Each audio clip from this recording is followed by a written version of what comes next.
Today on What the Field, I want you to think about the last time that you heard crickets, or that you saw a butterfly, or watched a bee hover over a flower. Have you noticed that these moments happen much less often than they used to? If I hadn't heard it in the news and the paper, I might not even have noticed that 90% of our insects have disappeared since the 70s. But our guest today definitely would have noticed because he spent his entire career studying insects and bees, and more recently, studying what this drop in insect population means for the food on our plates. I wanted to start off just straight off the bat. Why are you so interested in bugs? I honestly can't really say because I I just was into bugs when I was 5 or 6 years old. I've got these memories of collecting caterpillars around the edge of the school field when I was in primary school, Mm. um, and sticking them in my kind of empty lunchbox and taking them home and putting them in jam jars on my bedroom windowsill, and probably killed most of them, but eventually some survived and turned into I remember that there was some in particular, little yellow and black stripy caterpillars that turned into these beautiful red and black moths, Oh wow. which cinnabar moths, I now know they're called. But I just thought that was really cool. And yeah, I've been, never not loved bugs, basically. And I've been lucky people pay me to study them. I managed to make a career out of it. So yeah, Yeah, that's pretty cool. that's amazing. I've always remembered growing up that if there was a fly in the kitchen, my mum would swat it, or if there was a wasp at a picnic, it was our worst enemy. So we come from a culture where bugs are always kind of a bother. So it's interesting that you didn't have that. Yeah, I mean, it's something I've been battling for decades is that kind of antipathy towards insects, that fear of them and the urge to kill them if they come too close, because they particularly in Europe, the insects we have are pretty benign, Completely they harmless. very, very few of them are any threat at all to a human. They're tiny little creatures anyway. Yeah. And obviously they're hugely important. They do lots of positive things for us. And I don't understand why most people have this kind of negative perception of them. I'm sure our ancestors weren't so terrified of insects, but somewhere it maybe goes along with this sort of disconnect from nature that people who live in cities, they're not really familiar with insects. So, and anything that's unfamiliar is maybe more frightening. Um, it's Yeah. frustrating as an insect lover myself. I can't understand it. I imagine.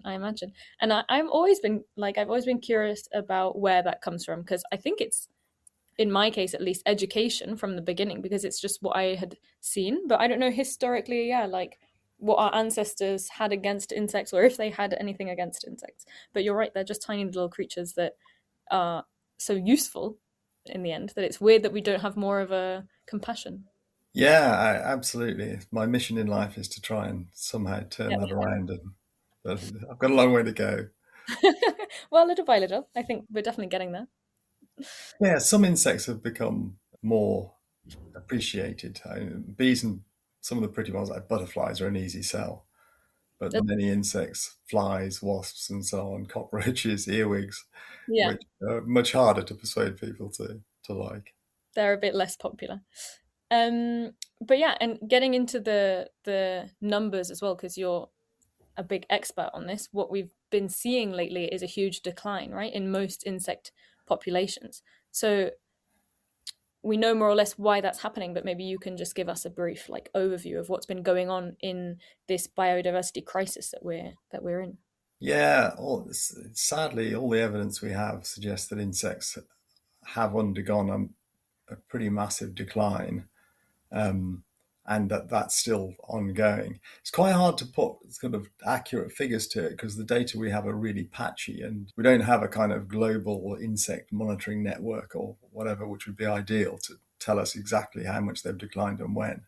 And we Mm. only really started monitoring any insects in the 1970s, which was probably long after they started declining. But yeah, it's a reasonable guess that certainly in Europe we may have lost 90% of our insects in terms of abundance over the last 100 years. But Mm. we can't really be sure of that figure at all. The cause is there are lots of them. The biggest one is sort of habitat loss driven by the industrialization of farming. and associated with that all the chemical inputs, particularly insecticides, which are designed to kill insects. So it's not really surprising that they're driving insect declines. Yeah. There are other issues too. Invasive species are causing problems. Things like in Europe, we have a problem with the yellow-legged hornet from Asia, which is sweeping through Europe at the moment and Yeah. chomping down wild bees left, right, and centre. Climate change is starting to kick in. Light pollution affects nocturnal insects. So it's kind of like a perfect storm of problems that all of them man-made that Yeah. insects have to deal with in it. It's probably worth mentioning, I mean, insects are pretty tough. They've been around for nearly 500 million years. They're twice as old as the oldest dinosaurs. They've survived mass extinction events. They survived the meteor that wiped out the dinosaurs. So it's quite telling that after all that, now they're struggling just because of us. Yeah. It's mind-boggling to think that we can have that kind of impact as well, and so quickly in the timeline of the history of the Earth, right? Because as you said, the Yeah, blink of an eye. The last 100 years is obviously nothing. nothing. Yeah. It's enough for us to have done some pretty devastating harm to the planet, sadly. Yeah. And that figure is quite difficult to sit with. 90%. 90% of biodiversity loss is huge. Do you find that it lands hard with you every time you say it, or has it become a more mundane thing that you background noise for you now? I don't think reciting the statistics depresses me anymore because I'm so familiar with them. But going out into the countryside and seeing the lack of abundance of anything much at all in the way of wildlife, I'm quite lucky. I live in a little village in a rural part of the southeast of England, which you'd imagine would be full of wildlife. And there is still, there are butterflies and birds and so on, and some wildflowers, but there's an awful lot of bugger all, to be honest. Yeah. And, where even 10 years ago, I remember hearing skylarks singing, there aren't any skylarks anymore.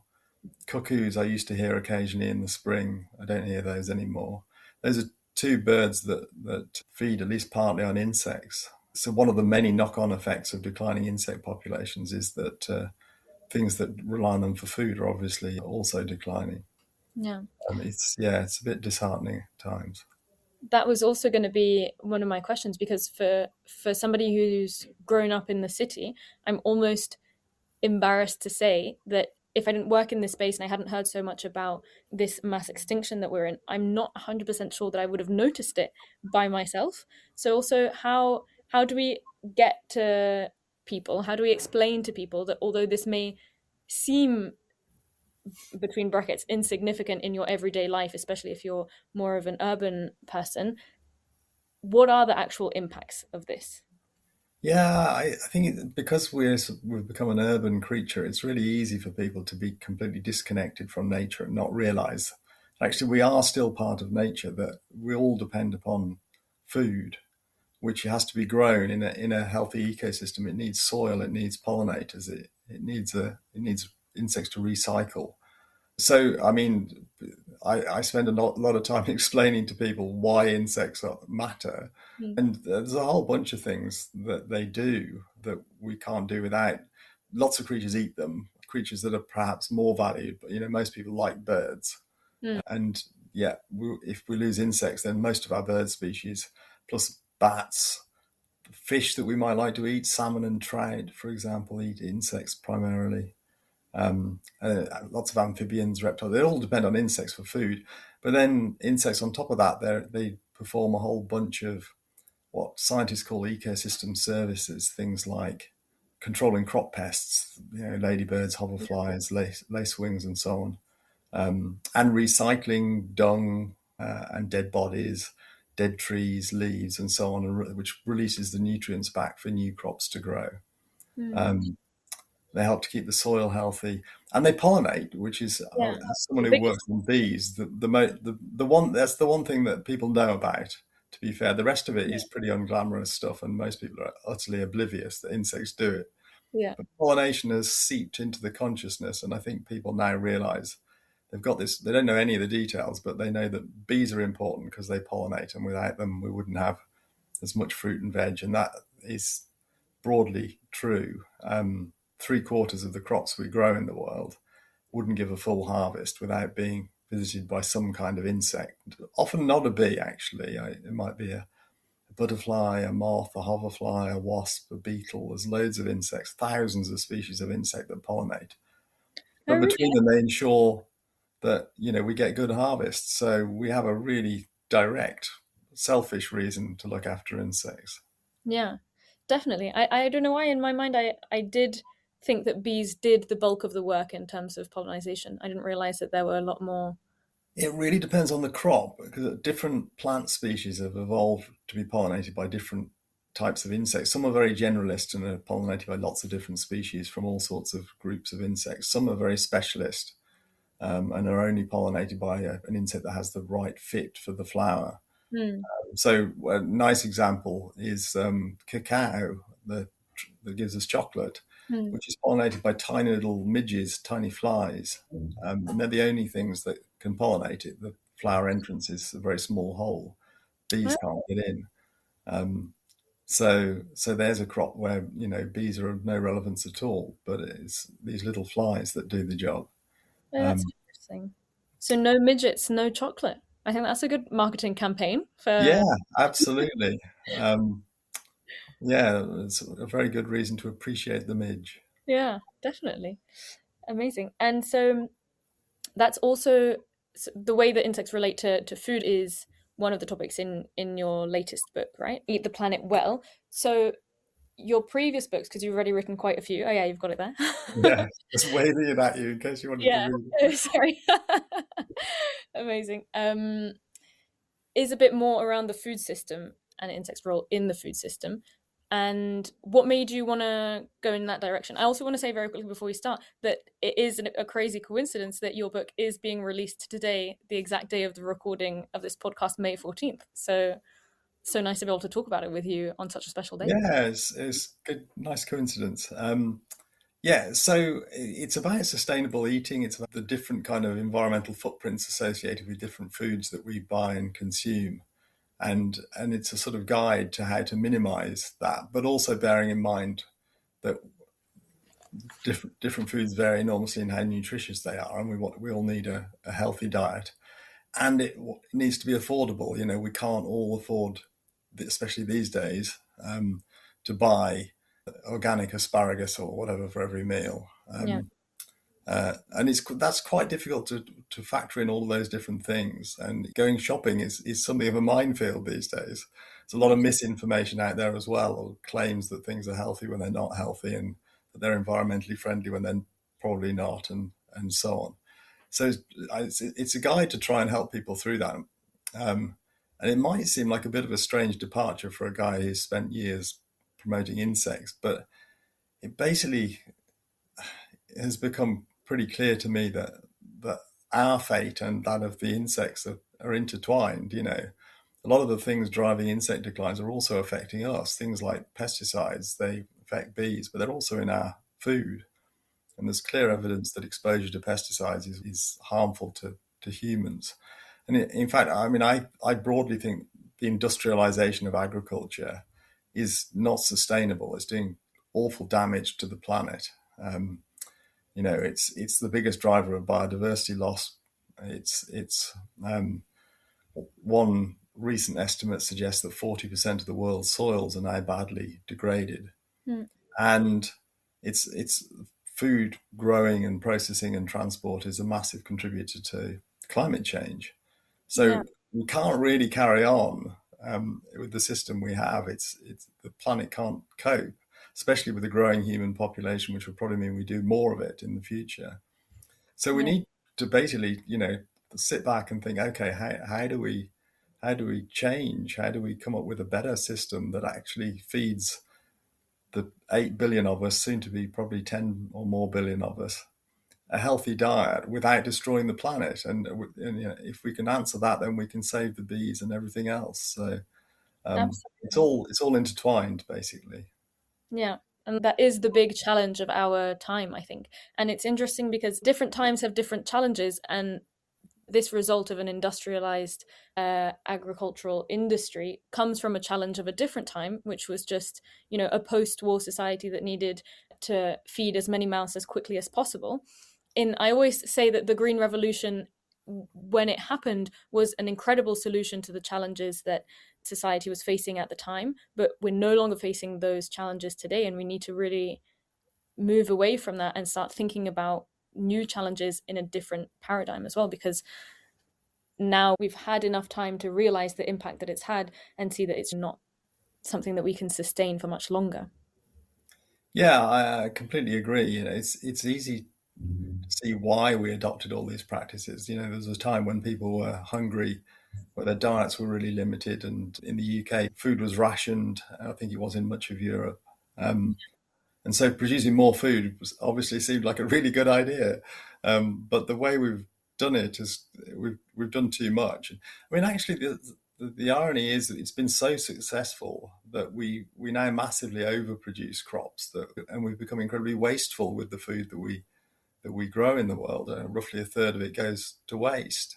Yeah. Um, and also we do too much animal farming. I think the figure is 77% of all the world's farmland is devoted to producing meat, Yeah. which provides us with 18% of our calories.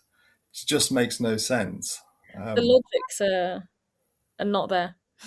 Yeah, and the whole system, is if you'd started from scratch to devise a way to feed 8 billion people efficiently and with a healthy diet, you would definitely not have come up with the system we have today.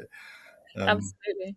With But one third going to waste. I mean, I'm sure that's just not the best way to do it. no, it's kind of bonkers, isn't it? Yeah. But the frustrating thing is it's perfect. We know ways to do things better. It's just implementing that. I mean, I suppose it's easy to blame kind of runaway capitalism, really. That for example, the sort of a lot of the industrialization of agriculture is encouraged by the companies that benefit from it.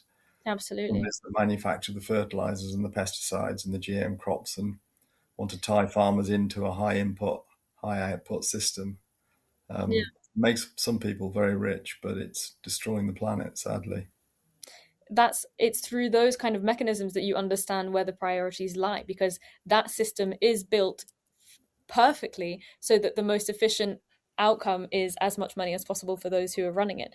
And we were recently talking about that the other day, about how it goes from funding and running the curriculums in agricultural universities, to owning all of the seed patents, to owning all of the agrochemicals that they're selling, and all of the mechanization. I mean, it's such a beautifully wrapped full circle control system that they have, that it becomes much easier Yeah, to and understand it's where the it's priorities it's lie. all it's all wrapped up by a very small number of companies these days. There've been various buyouts and mergers and so on. It's less than five. I mean, it's Bayer, Syngenta, Corvette. I mean, there are literally three or four, I think, who are doing the bulk of the work, which is Yeah, obviously, I think there's a couple more in Asia, but yeah. yeah, it's a tiny number.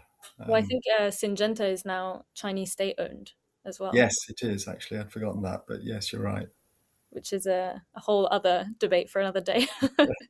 But to go back to pesticides, because that's a topic that I've also been talking about a lot recently, because we're releasing a research paper next week about toxic food and the impact that pesticides have.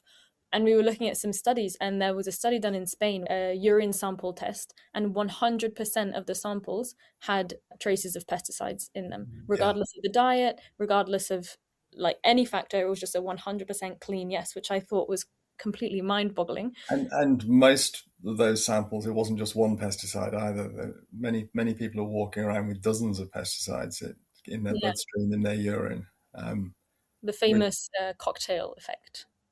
yeah, I mean, we are basically guinea pigs in a huge experiment. Nobody has ever been exposed to a pesticide from conception to death Hmm.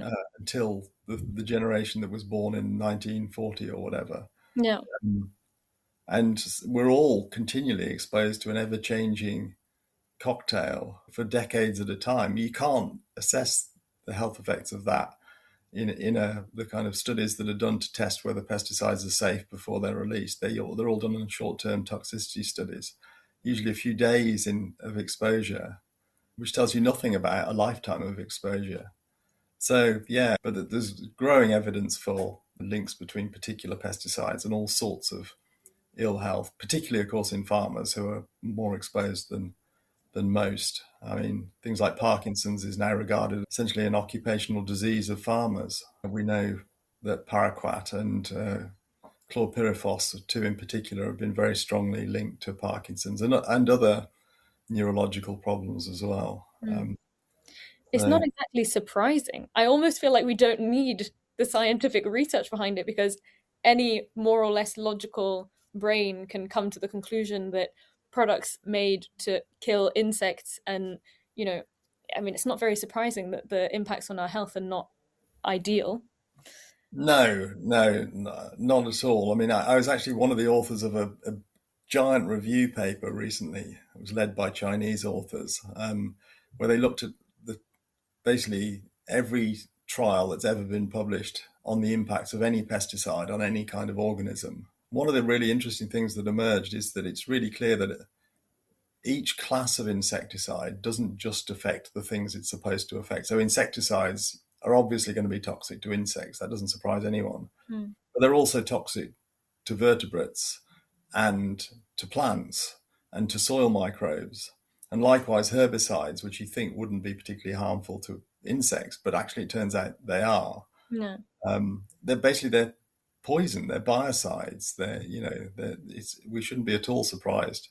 Yeah. I mean, if you reflect back on where the first pesticides came from, a lot of them, the organophosphates, were invented in the war by people trying to make chemicals to kill people. And the Absolutely. war ended, and they thought, oh, well, we'll use them on our crops instead. And no one seemed to think, was this a good idea? It's so strange to put that into perspective. And I find that we're also in a system where we have the instinct like this probably isn't very healthy. We do a bunch of studies and then we get results that prove that, and then that pesticide or that insecticide has to be banned through legislation. But it's such a slow process that it's so DDT, for example, like we've done all the studies, we realize that it's very harmful, and we ban it through legislation. But realistically, that could be done for almost all of them, I think, if we put our minds to it. Yeah, it takes decades typically from sort of a warning first being flagged up by somebody that a pesticide seems to be doing harm, to enough evidence accumulating, enough scientists turning their attention to it to produce the evidence, and then governments actually listening to the evidence and doing something. You're talking about a minimum of 20 years for anything to happen. Yeah. And in the meantime, hundreds of new pesticides have been introduced to the market. Yeah. We're currently in Europe, there are something like 450 different active ingredients available to farmers. And in the States, it's more like 1,000 active ingredients. Most of those, no independent scientists have had time to try to evaluate whether they're safe or not, vast majority. So we're reliant on the initial registration process, where the safety testing is almost invariably done by the company that's manufacturing the pesticide, and we're just supposed to trust them. Yeah. Which, I mean, it's just laughably naive to think that it just makes no sense. I agree. And also, there is what we were saying earlier, they're tested individually. Each pesticide or each product is tested in isolation, when most of the time they're then mixed together with loads of different ones, or we're exposed to loads of different ones through the different food that we eat. So I've always wondered that as well. Like, does it make sense to test them individually, or shouldn't we be testing them We should as. somehow, but the trouble is, it's almost impossible to do because the mixtures, there are a near infinite number of them, and then everybody's exposed to a slightly different mixture. So, from a scientific point of view, doing an experiment to evaluate, you'd need billions of dollars at your disposal to even begin to scratch the surface. And those who have billions of dollars are the ones who are doing the opposite kind of testing. Yeah, another part of the problem is that the companies that produce the pesticides lobby very hard to prevent any changes to the regulatory system because they don't want it to be better. They don't want it to be filtering out harmful pesticides. They don't. It would be more expensive for them, if nothing else, if the tests were more rigorous. And they've done a really good job of blocking it. There've been many moves to try and make the European pesticide system tougher. They're almost invariably blocked by the industry, which is somewhat frustrating. They also, of course, fight hard against any moves to retrospectively ban chemicals that are in use at present. I was involved in the neonicotinoid debate for many years in Europe. Yeah. where industry lobbied extremely hard and successfully for a long, long time. So I mean, it's much like smoking. The tobacco industry's tactics through the late 20th century. They managed to basically cast doubt on the link between smoking and cancer and other ill health for nearly 50 years before Mm. it was eventually became impossible to deny. And we're in a kind of similar situation with pesticides generally, that it's pretty obvious that they're doing us a lot of harm, but there's so much lobbying done in the other direction that it's very hard to persuade governments to actually act. Yeah. Yeah, and on the farmer side as well, because a big part of our work is talking to farmers and seeing how we can assist them or accompany them in a transition to a more organic or more regenerative way of farming. And what we get back a lot of the time is like, I definitely can't do that. If I stop using this product, I'll lose my entire crop or I'll lose my farm. It's not, there are no alternatives in sight for most farmers to these products. And so I always wonder as well, how do we build sort of like alternative systems where farmers feel excited to make a leap to no longer use these? I think a big one is the sales channels that they have access to, because a lot of the demands that supermarkets can make on farmers are aesthetic and sort of shape and size, and how nice the fruit looks, and that comes from these products as well. So I always wonder if an insect friendly way of farming, is that compatible with a supermarket model or a conventional supply chain? Well, there are obviously ways of doing it. There are organic farms, for example, that do supply supermarkets. But you're highlighting a really important issue: the appearance of fruits and vegetables, which supermarkets lay great store by. I guess they think fruits sell better if they're perfect and shiny, and Mm. more than 75% red apples and so on. It would be great if we could educate people to not try to buy the most perfect produce, and to understand that the reason it is perfect is because it's almost certainly been treated with a lot of pesticides, Mm. and actually it's probably much less healthy for you than the organic apple with a slight blemish. But that's a kind of education job, and it's going to be quite an uphill battle, I suspect. Mm. Supermarkets generally are sadly not really a force for good in this system at the moment. They seem to have great power to squeeze farmer profits and make it hard for farmers to innovate and try moving towards more sustainable systems. And it is tricky. You can't just stop using pesticides and overnight turn organic. If you do, you probably will lose your crop, because you need to adapt the crop varieties you're growing. You need to give time for natural enemies of pests, for their populations to recover from the decades of spraying pesticides and so on.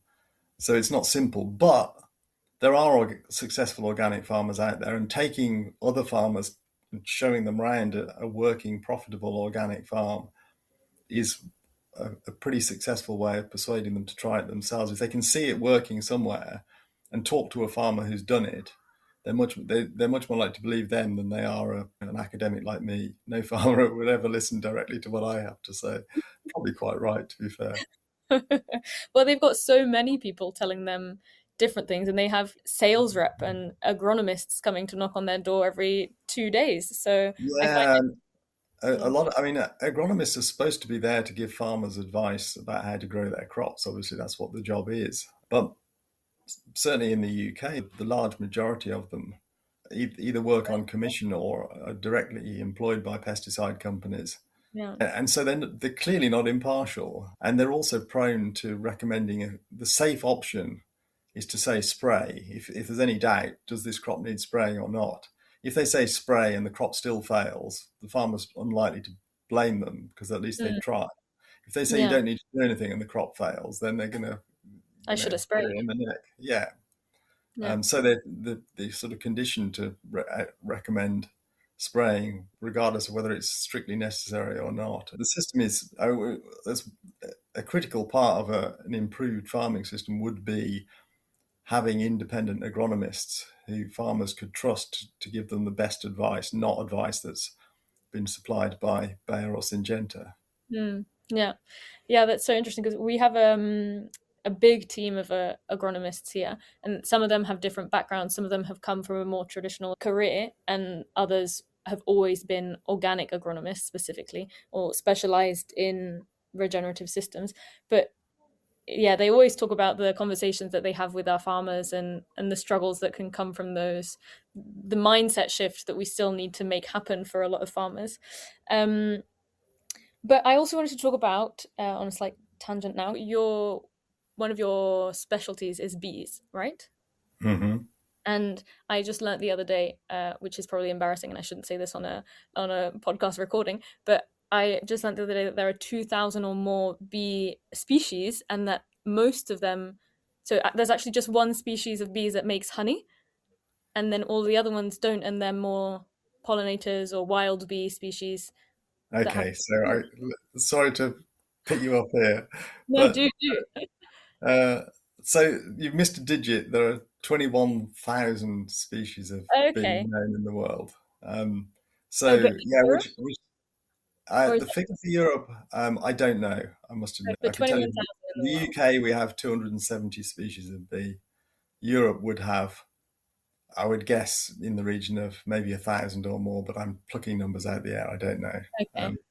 But globally, it's 21,000 that we know of, and probably more that Yeah. waiting discovery, of which honey is made by a small number, mainly, famously, of course, the honeybee, Apis mellifera, which is the domesticated bee that's kept all over the world.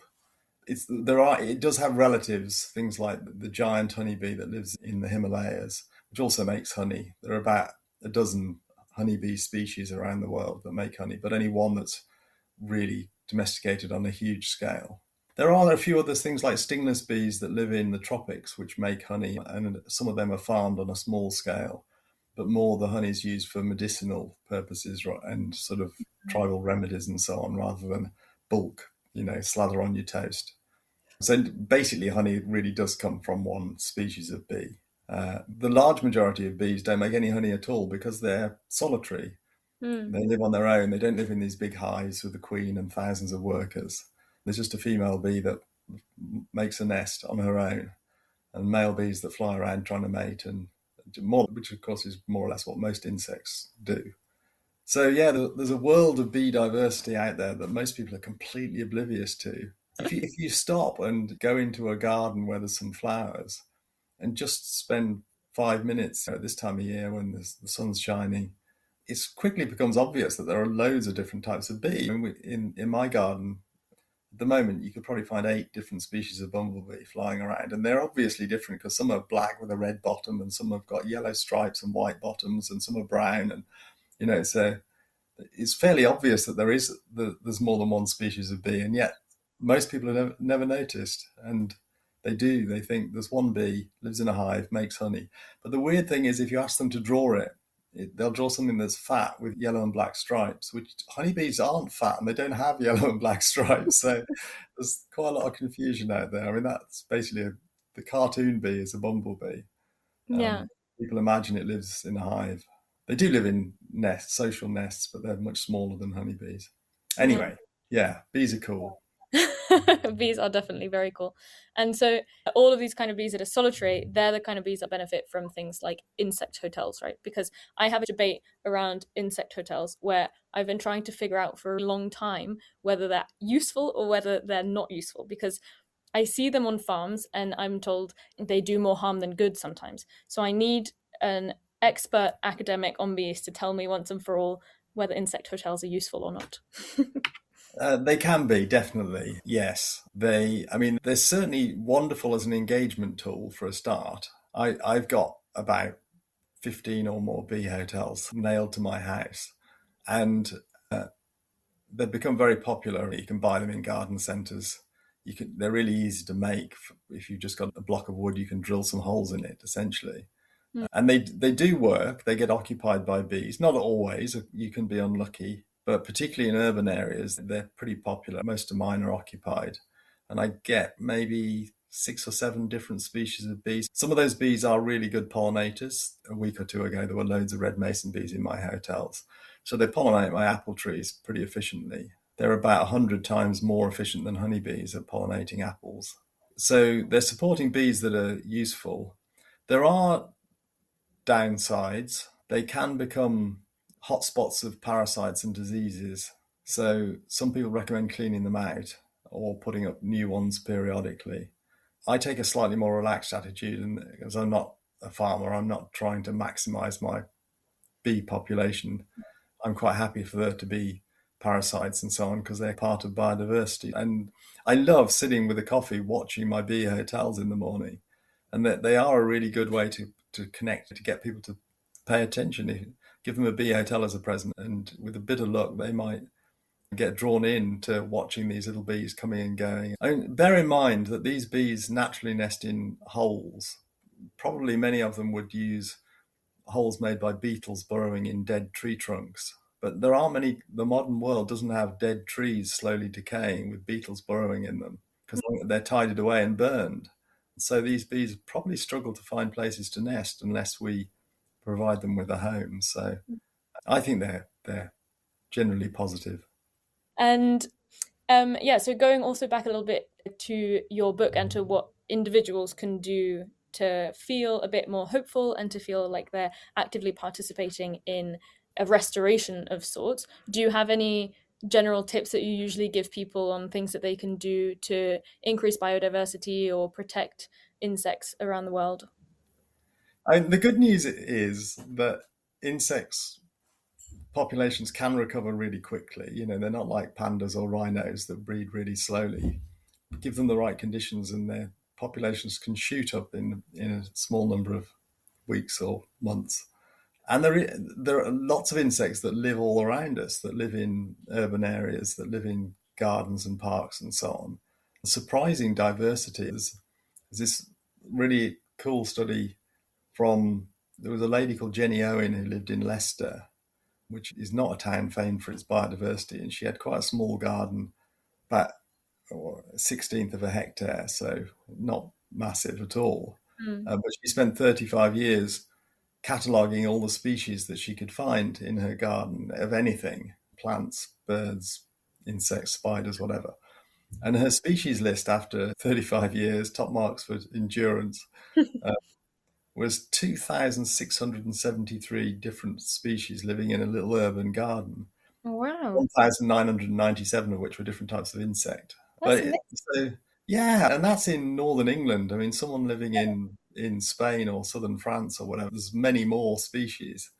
So we can all have thousands of species living in a garden if you just make it a bit wildlife friendly, which Yeah. means simple things like don't use pesticides, grow some native wildflowers, have a pond, don't mow the lawn too often, put up a bee hotel. Mm. A few simple steps, many of them save you time and effort. And the cool thing is lots of people are doing this. It isn't just my crazy fantasy. There are loads of people wildlife gardening these days with varying degrees of dedication. Yeah. And I don't know the figures for European countries, but in the UK, we've got 22 million private gardens, and they cover 500,000 hectares of land or thereabouts, which is, imagine they were mostly wildlife friendly. And even better if we could get the councils on board so that the road verges and the roundabouts and the parks and the cemeteries and so on were also all full of shaggy grass and wildflowers and pesticide free and so on. That would, that would really help. It wouldn't solve all the world's problems in one go, but it would be it's a nice step we could take that doesn't really have a downside. Apart from the Yeah. world would look a bit different, we'd have to get used to things being perhaps slightly less neat and tidy. It And depends I on. really like this this kind of shift in narrative that we have, because I think before, if you had a garden that hadn't been mown in a long time, it was like, oh look, you've abandoned your garden and you're not taking care of your things. And now it's like, no, no, I'm actually rewilding. And this idea Right. of I've abandoned my garden to I'm part of a very serious rewilding project. Yeah, no, it's cool. There's still a way to go. I mean, there are still people that complain, Yeah. if the road verges aren't mown and that kind of thing. But there's also a growing number of people that love it like that, and Yeah. so hopefully it'll continue to improve, and more councils will come on board and so on. Yeah. So yeah, there are reasons to be optimistic. Yeah. And one thing also that I read whilst I was preparing for this is the light pollution point. I was really surprised by that one because I think we don't talk about it as much, or I hadn't heard as much about it. Is that also quite a significant issue then, the light pollution that we create? It's quite a new topic. I don't think anyone really thought about it until quite recently, which is probably why you'd Yeah. not really come across it. It's kind of obvious in some ways that if you watch moths and other nocturnal insects at a bright street light on a summer's night, flying round and round and round like crazy and bashing themselves over and over into the light, clearly isn't doing them any good. And Yeah. they're being picked off by bats very easily and so on. But more recent research has suggested that there are other problems far beyond just disorientating flying nocturnal insects. Things like disrupting the timing of the life cycle of insects. So, Mm. um, if you've got lights at night, most insects judge when to emerge from hibernation from the lengthening of the days, for example. But if they're near a light that's on at night, then that might disrupt their ability to tell what time of year it is, basically, because they can't tell the day length anymore, and they might emerge from hibernation in the middle of January. Mm. Um, there's a growing body of evidence that light pollution is having quite major effects on insect populations. A really interesting example, a bit of an obscure one, but there's an African dung beetle which, when it's rolling balls of dung, it navigates by the using the Milky Way. Oh, The wow. line of the Milky Way tells it which way it's rolls the dung to a hole that it's dug. But That's if there's light pollution, it can't detect the Milky Way, so they can't navigate. So they keep sort of wander around in circles looking for their hole. So yeah, it's kind of sad that we have all these unintended effects on the world. Yeah. And it's also through that kind of research, I guess, that we understand how interconnected everything is, right? I mean, it's crazy to think that a beetle about this size is using the Milky Way as its guiding map. I mean, it's an incredible thing to Yeah, scale. it's an amazing phenomenon that, yeah, absolutely. The idea that the Beatles are kind of watching the stars and Yeah. It just gives us a little bit more, a bit more magic, I suppose, in the way that we yeah. think about things. Well, the insect world is full of really weird and wonderful and crazy and peculiar insects. I mean, some of them quite disgusting, but many of them fabulous in their own peculiar ways. Yeah. But there's so much, and much more that we haven't discovered. You know, there are thought to be millions of species of insect that we haven't yet named, which is kind of mind-boggling. You know, who knows what crazy creatures there are out there. Yeah. And one question before we have a closing question on this podcast that's related to the name of the podcast that I want to do before we close off. But also, I think there's just one question that I wanted to ask, which was, have you actually ever squished a bug? Yeah, I have. I mean, accidentally and deliberately. I'm slightly embarrassed to admit it, but Time to come clean now. yeah, it's, it's, so when I used to have a house in France, the sort of little I read about farmhouse. Yeah, yeah. a lovely place. I loved it down there. But it did periodically suffer from absolute plagues of houseflies, millions of them, Mm, um, which we did try to swat, and we put up sticky traps and all sorts of things to try and keep them out of the house. But there was just no way of managing their numbers. But yeah, they were so annoying that I did squash quite a few, I'm afraid. Yeah, it's I feel bad, but at the time they were so annoying. yeah. What can you Funny, do? they do have that capacity to be quite annoying, definitely. Amazing. And so our last question that we ask on every oh well, there are two actually last questions that we usually ask. And one is, do you have a book or film or story that you would recommend to our audience? Like now might be the perfect time for your book actually, but if you have any Well, obviously, I'd recommend all of my books. Yeah, Eat the Planet Well is the new one, just to remind anyone that missed it. yeah. But actually, so I would also recommend a documentary about bees called My Garden of 1,000 Bees, which was filmed during lockdown by a wildlife cameraman who couldn't leave his garden, basically. So he decided to get down on his hands and knees and film many of them solitary bees that were nesting in his bee hotels and so on. It might not sound wildly exciting, but it is beautiful and it's really engaging. He follows these individual bees and what happens to them from day to day as they get nearly caught by a spider and they have a fight with their neighboring bee, and They become like little personalities, and it's just really cool. And if as a tool to persuade people to like insects, I think it's fabulous. So My Garden of 1,000 Bees, I think it's on Netflix or Amazon or somewhere. If you Google it, you'll find it. Okay, that's a great one. My Garden of 1,000 Bees. I find that I love the projects that came out of lockdown because they're always so out of the box. Like this one, I find it such a nice way of remembering that time as well and seeing what people got done during those weird years. Yeah, I'm strangely nostalgic for lockdown. I liked having empty roads. Yeah. And even for biodiversity, actually, that those were really good years. I remember that. This is a little bit off topic now, but I remember that there were deers coming back into urban areas and loads of different insects coming back into urban areas. It was quite fun to see the impact that we can have when we just do absolutely nothing and we stop bothering. Yeah, and it did illustrate the fact that we can change, quite. Yeah, I mean, somebody said we must stop flying. It's really bad for the planet, and nobody would take you seriously. But if someone says we must stop flying because we're all going to die, yeah. some hideous plague, everyone says, "Yeah, fine." Which, at the end of the day, not to be dramatic, it's the same thing. I mean, it's Yeah, the it's same just a bit species. slower. Yeah, exactly. Anyways, perfect. So now, promise the actual last question is there one thing recently that has made you think, what the field? Sorry, I'm not really sure what does that mean. What the field?